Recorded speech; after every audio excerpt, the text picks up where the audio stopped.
Assalamualaikum warahmatullahi wabarakatuh. Berjumpa lagi bersama channel ini KSH Pon.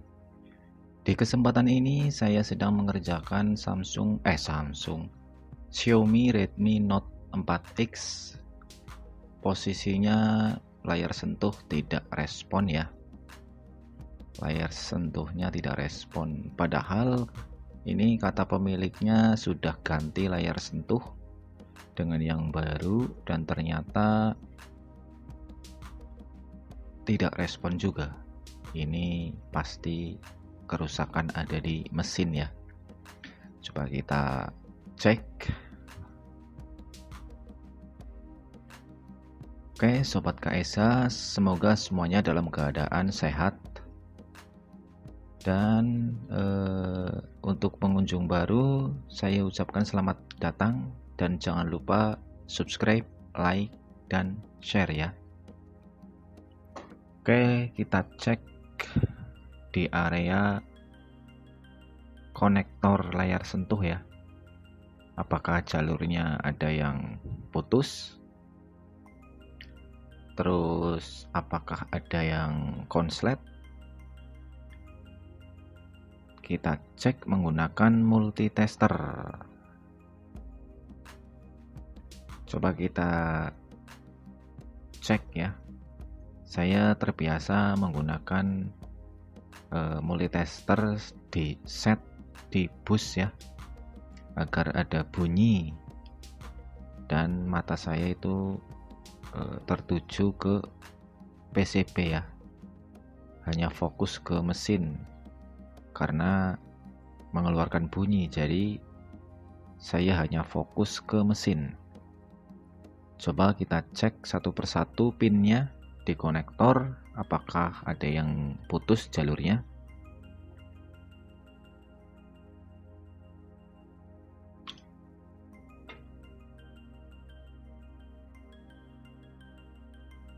Dan di sini ada yang bolak-balik ngeground ya. Bolak-balik ngeground.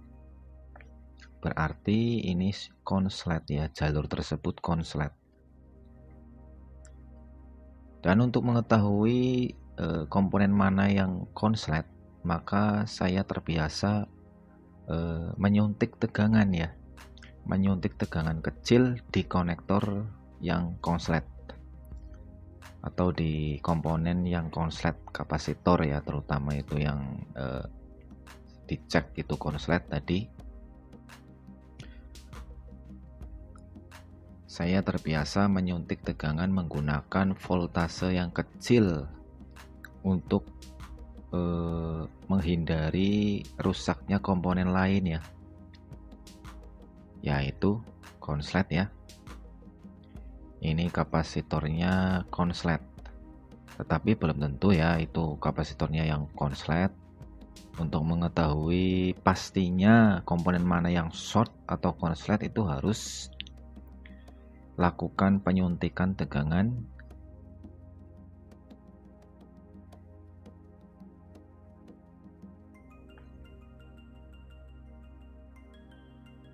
zoom ya. Kita lihat pakai kaca pembesar jalur mana yang positif dan negatifnya. Kalau yang negatif pasti menuju ke body ya, atau ground jalurnya. Kalau yang positif biasanya ya ada jalurnya itu menuju ke pin atau ke dioda atau ke mana lah, intinya tidak ke ground, berarti ya itu yang positif, jalur positifnya.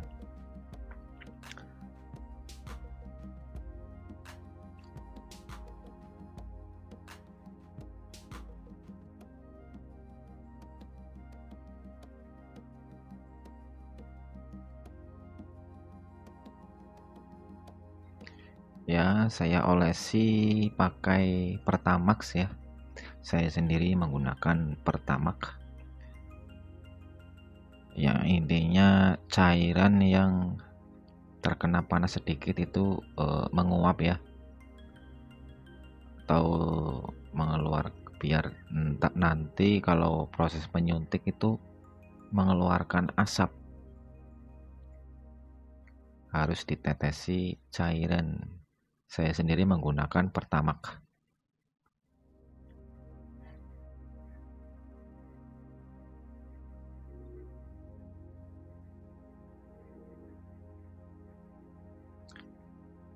Tunggu sebentar, saya siapkan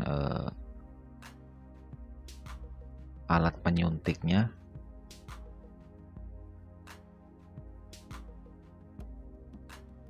Ini positif. Ini untuk menyuntiknya bisa bolak-balik ya. Positifnya ke bodi berarti yang negatif yang warna hitam kabelnya itu untuk menyuntikkan tegangan.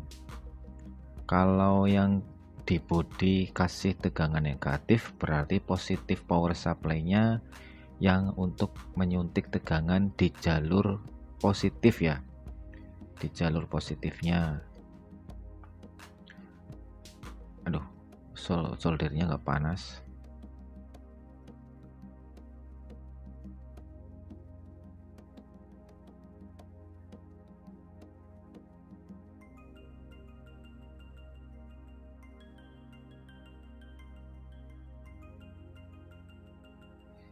Ini saya kasih timah untuk mempermudah memasang memasang ini ya. Ini saya positif di ground ya. Nih, kabel kuning itu saya positif dan ke ground. Berarti yang negatif kabel hitam ini saya akan suntikan ke jalur positif di kapasitor tadi ya, yang konslet. Saya tetesi lagi nih agar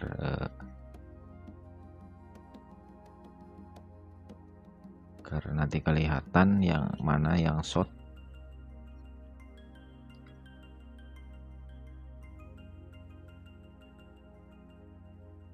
Ini yang negatif saya sambungkan ke cutter ya. Coba kita suntikkan.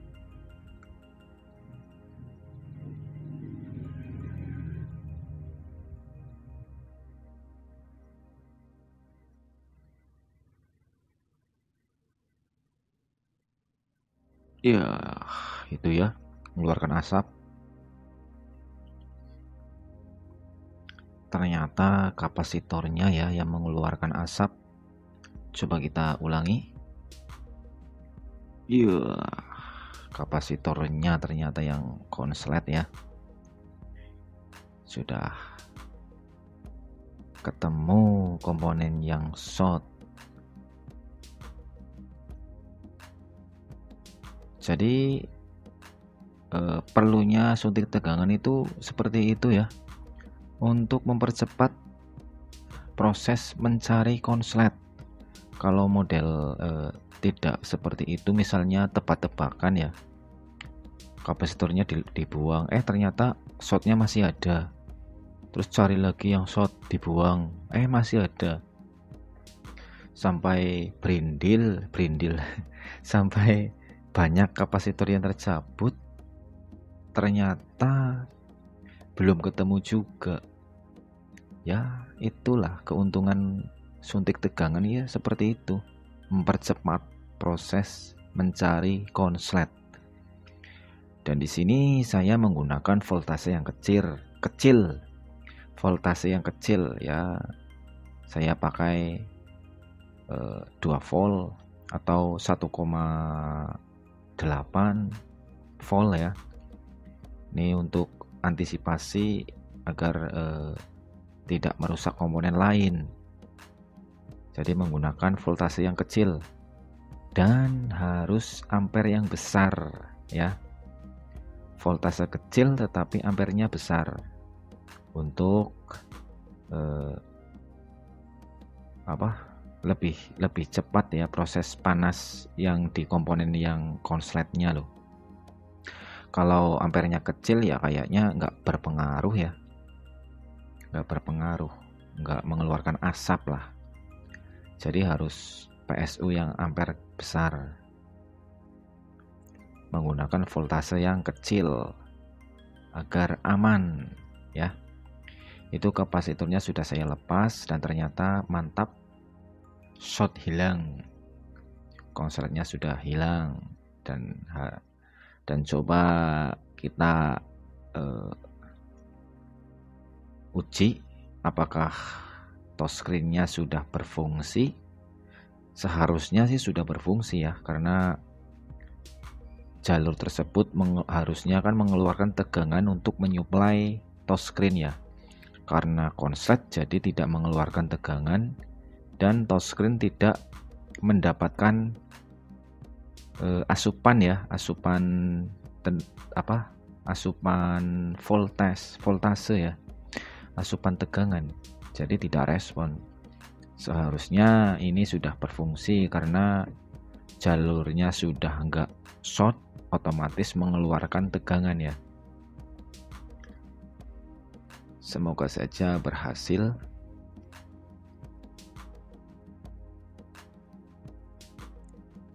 Ya, sambil menunggu kita slow ya. Saya semok dulu, semok.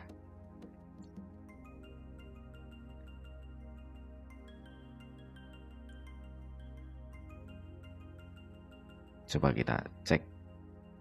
Wah, belum fungsi. Ternyata lemot HP-nya, lelet. Mantap, ternyata fungsi, berhasil ya, berhasil. Oke, terima kasih banyak yang sudah klik video ini. Dan semoga apa yang ada di video ini semoga bermanfaat untuk semuanya. Bagi pengunjung baru, saya ucapkan selamat datang di channel ini. Dan jangan lupa tinggalkan komentar dan subscribe, like ya, like dan share agar video ini bisa tersebar ya, dan bisa bermanfaat untuk teman-teman kalian sesama profesi. Coba kita cek apakah touchscreen baru ini berfungsi semuanya.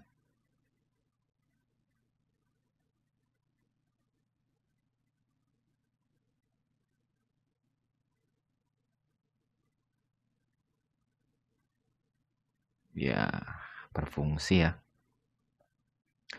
Mantap. Terima kasih, semoga bermanfaat. Sekian video dari saya. Kurang lebihnya saya mohon maaf. Wassalamualaikum warahmatullahi wabarakatuh.